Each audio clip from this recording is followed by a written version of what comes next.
In terms of how anthropologists study the economy or various economies, livelihoods, get, how we produce things and distribute them and consume them, I want to take a slightly different tack in terms of what anthropologists have generally tried to do.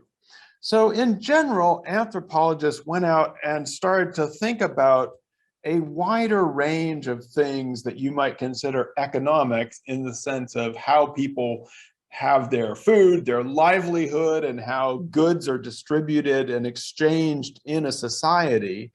And they were looking at systems that were in general outside of the capitalist system, outside of the markets and money that we know. And so looking at groups that we've seen like hunters and gatherers, or small scale agriculturalists. And a lot of people did not see, from a certain perspective, from a North American, European perspective, didn't even believe that these would be systems. They thought they were simply, people chasing wild animals, and that they hadn't evolved a market economy that was said to be kind of the standard for what you would study. Let's say in an Econ 101 class, you're going to be looking at the market economy.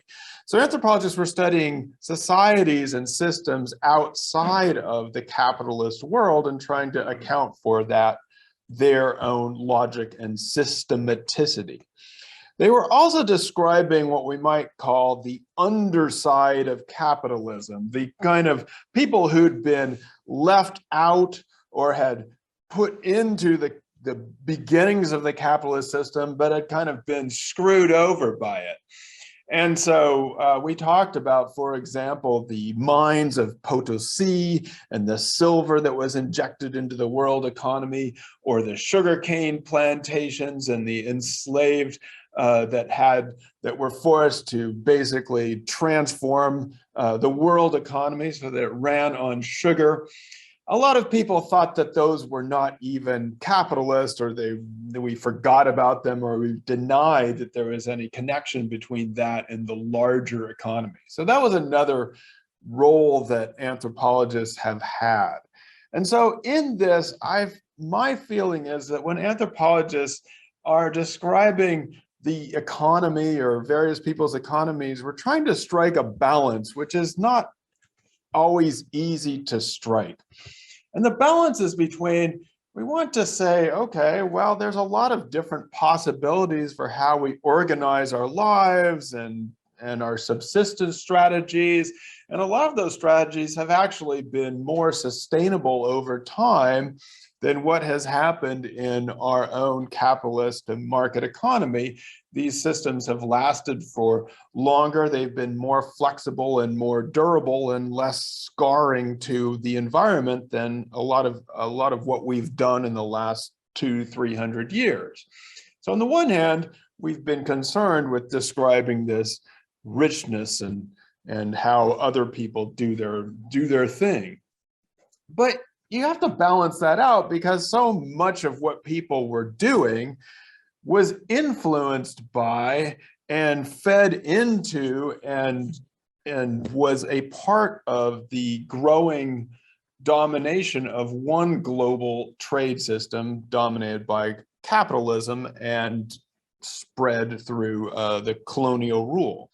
So it's often difficult to kind of weigh out or balance these two perspectives, because on the one hand, we want to celebrate what we might call the ingenuity and resilience and creativity of peoples who have been subjected to some pretty harsh conditions.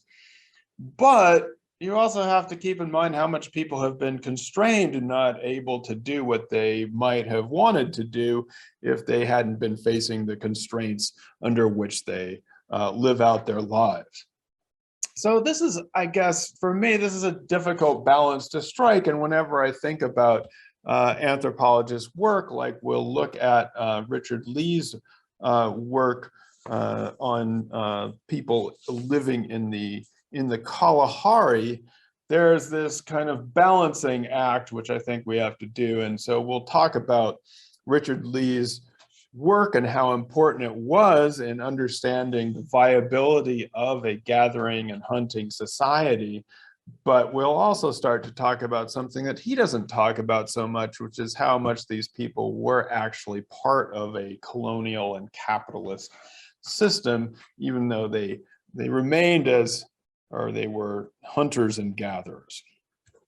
So Richard Lee is probably one of, this is again, like some other things that we've read, this is a pretty famous article. It gets a lot of hits, and he was one of the first people to really study hunters and gatherers and to kind of figure out, do calorie counting and work hour counting and try to figure out what was going on.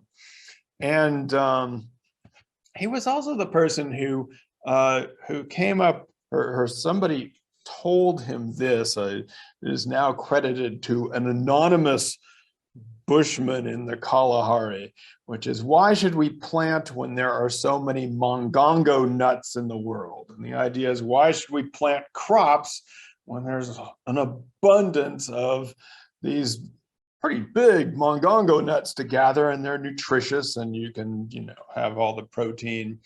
Does anybody remember where we saw this quote before?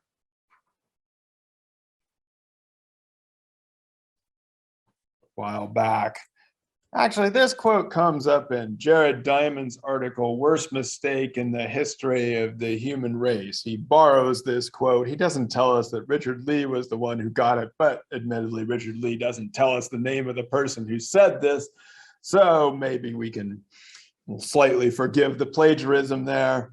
But if it were today's world and he could have tweeted it out, you definitely want to give credit where credit is due. So Jared Diamond borrows this quote for his worst mistake in the history of the human race, in order to argue that, if you were living in a society in which your choices were between small scale farming and hunting and gathering, maybe it would not be the same. You would not be making the same choices that we make because we have refrigerators most of the time. And this was extended out, or another person who drew on Richard Lee's work and was a famous anthropologist and gave him credit for it, is Marshall Sollins, who in his book Stone Age Economics wrote an essay called The Original Affluent Society. And affluence, of course, means wealth or rich. And so what Sollins was saying, based on Lee's work, is that hunting and gathering societies, because they had so few wants or needs, those were basically easily satisfied, and so they were wealthy. Whereas in our society, it's very difficult to be wealthy because we have so many wants or needs, and so it's hard to get the numerator part of that, to have all the wealth that we need, because we need all our stuff.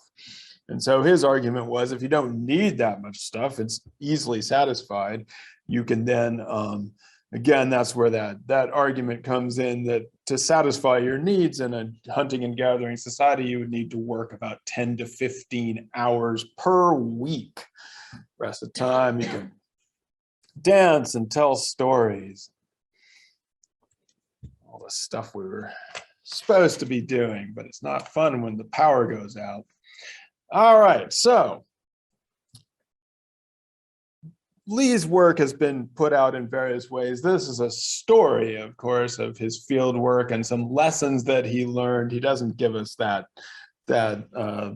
all the measurements of the hours and the calories and those kinds of things. But he starts out with a little bit of a dilemma, is that he's brought a bunch of food with him, but he can't. They would like to share it. Why couldn't he share food with the people who wanted it?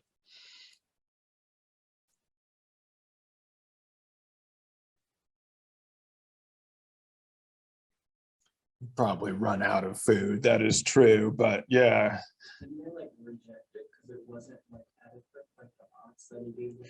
Oh yeah, we're getting to that. That's an important point. But in general, I'm thinking about his everyday food, right? So he was studying and measuring. He was very good at measuring kind of the calorie content and kinds of things. So he couldn't, if he gave him food, he did share tobacco with them, and that's kind of an appetite suppressant. So we won't talk too much about tobacco, but he couldn't share the food because it would disrupt how their daily activities. And so, their economic system was one that he was trying to study this hunting and gathering society. And they didn't, when people would, one of the reasons they thought it was so stingy of him not to share is because their whole system is based on, hey, you share with me, I share with you. And so, yes, as Kanye put it, he says, okay, fine. What I'll do to make up for this not being able to share my everyday food is I'm going to buy them the biggest ox I can possibly find. And what did they say about his ox? Yeah, it's too thin. We're gonna starve here, man. You're ruining Christmas. There's no fat on this thing. They're teasing him. He's about to leave town. They're like, we need it to be fat. We like the fat on the cow, and this cow is just a bag of bones.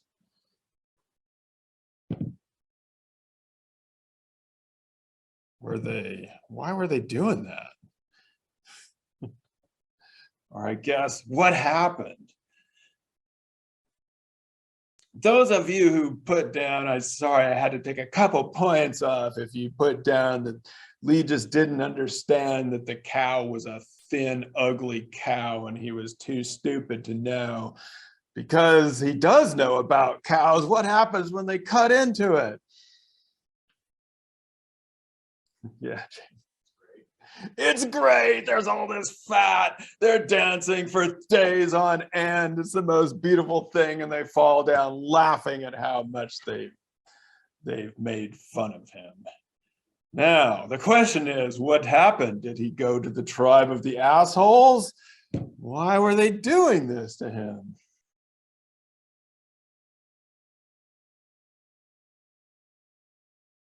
Oh, it's been a long time. Yeah.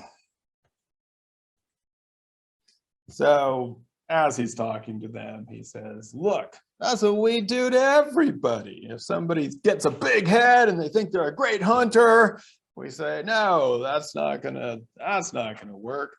And so his why part of it at the end of the article is that what they're doing is keeping everybody basically at the same level to keep him from getting arrogant himself and thinking that one big ox is going to make up for a year's worth of not sharing any food, and to basically among the group to make sure that everybody is equal and sharing with each other.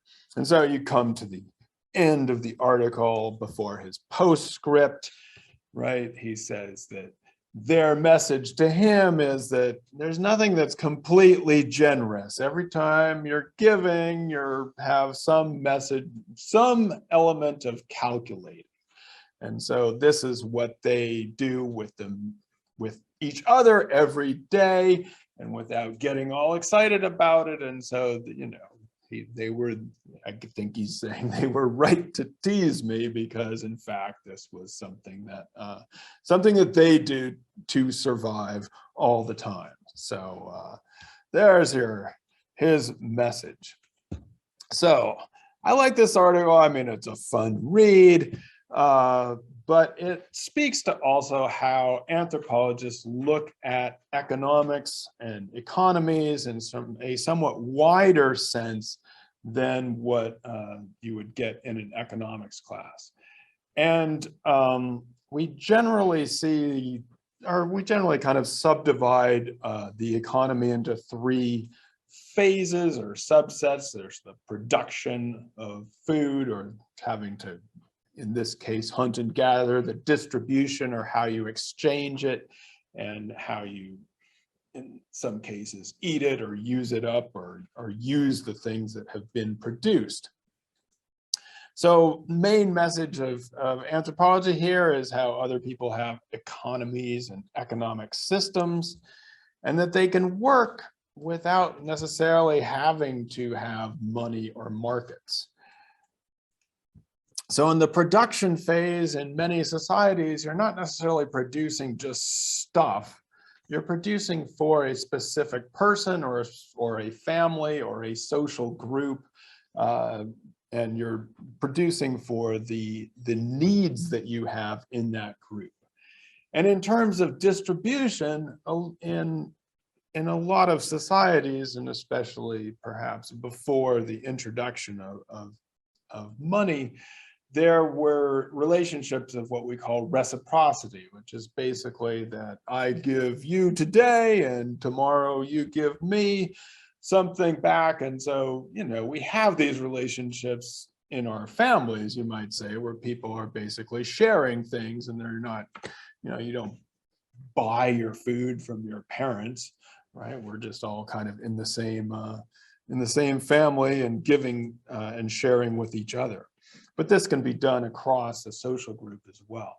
And then there are also relationships of what we might call redistribution, where things flow perhaps upward to a government or to an elite or to a king or a chief, and then they flow back down in the form of parties, or in our society, taxes are kind of a form of possible redistribution, where things flow up to the government and then should ideally flow out in the form of roads and highways and stable internet connections. So these are different ways in which things can be traded around or distributed. And finally, in many different societies, consumption is not just something you do individually, but you're doing it together as a group. It's a social activity. So anthropologists have spent a lot of time documenting how different economies, different systems work in other parts of the world outside of what we might call the capitalist system.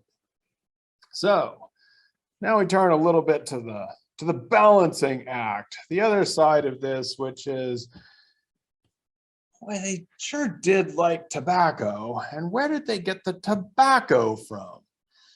So this goes back to something that the historian Alfred Crosby has called the Columbian Exchange, which is how about 500 years ago, there were a lot of things that started to spread from the Americas, the New World, across the Old World, Africa and Eurasia, and a lot of things that started to come from Eurasia and Africa into the New World. And these things got incorporated quite quickly into other societies, so that they became basically equivalent to what you would consider traditional. So if you ask them where tobacco came from, they probably wouldn't say, oh yeah, we got that from the Caribbean or, you know, the Americas. They'd be like, well, we've been growing this for years. And, you know, tobacco was one of those things that spread rapidly among all across different societies, but there were other things that didn't exist in Europe 600 years ago, like potatoes, which spread across Northern Europe, probably saved and grew the population of many people. Also, of course, the great Irish potato famine, but in general was a lifesaver for many people in Europe. Corn spreads across much of Africa very quickly, and much of Europe too. My ancestors in northern Italy were eating so much corn in the form of polenta that they were actually malnourished because they weren't cooking it with beans and other things that you're supposed to combine corn with. Tomatoes, unknown in Italian cuisine before Columbus. So all of these things become rapidly incorporated in different societies almost people don't even realize it, and they become very traditional. So horses in North America, so when anthropologists went and studied Native Americans on the plains, the horse was seen as a completely traditional thing that had always been there. It wasn't seen as a strange introduction. So one of the things that anthropologists have to balance out is this, how these things got here and these kinds of interrelationships and interconnections that people have had with each other. And one of the anthropologists who was most influential in describing this is an anthropologist named Eric Wolf. I believe I've shown you him, but it's been a long time ago, who wrote a book called Europe and the People Without History. The primary theme or message of the book is how people are interconnected with each other. And this idea that we all live in these little societies that are isolated is incorrect, and that people have been trading and migrating and moving things around for years and years and years. But he also introduced a kind of a Marxian perspective into anthropology, describing these different ways in which people manufactured things as modes of production. Again, borrowing from Karl Marx, but in some ways making it more, how to say, less political and revolutionary, and more simply as a way to describe how people were living. So for Eric Wolf, he divided up a mode of production which he called kin-ordered, which is basically the idea that people are producing things along lines of what we'll talk about, kinship and relatedness. And so many societies, such as those who are hunting and gathering, or those who are doing small-scale crops or agriculture, horticulture, or herding societies, are often producing for specific social groups and people. They don't necessarily have to have money involved, because they're the ordering of things for, bless you, for production, distribution, and consumption is according to kinship. He then outlined what he called a tributary mode of production. This would be something in which the sort of goods would flow up and then back out again. So agricultural, sometimes farmers, if there's a person who is the medieval lord or owner of the territory. So sometimes agricultural societies and some herding societies can be very hierarchical too, where you have chiefs or rulers, and then people who are sort of paying tribute. We know this as taxation, but you could do this without money as well. You could do it with crops or with animals, and then that is collected and moved into different spheres of society. And then, of course, the mode of production that we know best is the capitalist mode of production, in which you aren't necessarily producing things for specific people or your kin or social needs. You're producing the stuff that is going to make money. And if it doesn't make money, then you don't need to produce it. And if it does make money, even if it's stupid, you can produce it and make a lot of money off of it. And so capitalist production is basically organized for making profit and then reinvesting that profit into making more profit. And that has the effect of intensifying the industrial order or the production of stuff. And so his book title was actually, I don't know if I want to call it ironic, sarcastic. I mean, what he was saying is that the people that were outside of Europe who actually had history, and they had made capitalism and this whole thing of European capitalism possible. So he was really trying to restore that sense of history and interconnection between Europe and the rest of the world here. But probably in today's world, the title should have been better. And so if we go back to the question, excuse me, why were there so many mongongo nuts in for the people in the Kalahari to gather instead of plant things. And of course, for Richard Lee, the answer is, well, it's a hunting and gathering society. There's a certain amount of abundance, and hunting and gathering societies is the original affluent society. But a few years ago, maybe quite a while ago now, an anthropologist named Robert Gordon actually gave a lecture on this at Hartwick College, and he was documenting something. He had grown up in Namibia, in a place that was pretty close to where these studies were carried out. And what he was documenting was what he called the Bushman genocide. This society was ruled by, was a colonial, they were occupied by Germany.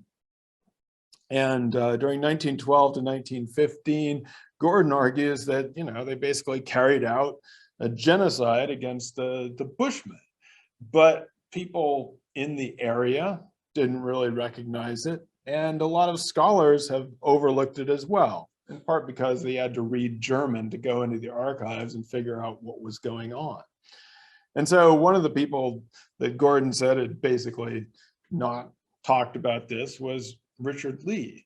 Now, if you think about this, if you think about Richard Lee doing his studies in the 1960s, and there had been a genocide in, say, the 1910s, it would have been a drastic reduction of the population in relationship to mongongo nuts. So maybe there were so many mongongo nuts in the world because there were actually many fewer people who had been in this area. And so Gordon wrote a book together with Douglas called The Bushman Myth, The Making of a Namibian Underclass. And basically what he's saying is that they had been mythologized as hunters and gatherers in this relationship with nature, when in fact, in some ways, that was a justification for the way in which they had been put into a dependent category in this colonial economy. And so in a similar way, we might say to the ways in which different archaeological groups were invented in the Southwest in order to claim that, you know, there was nobody there. Here we have the creation of a subservient population in colonial conditions.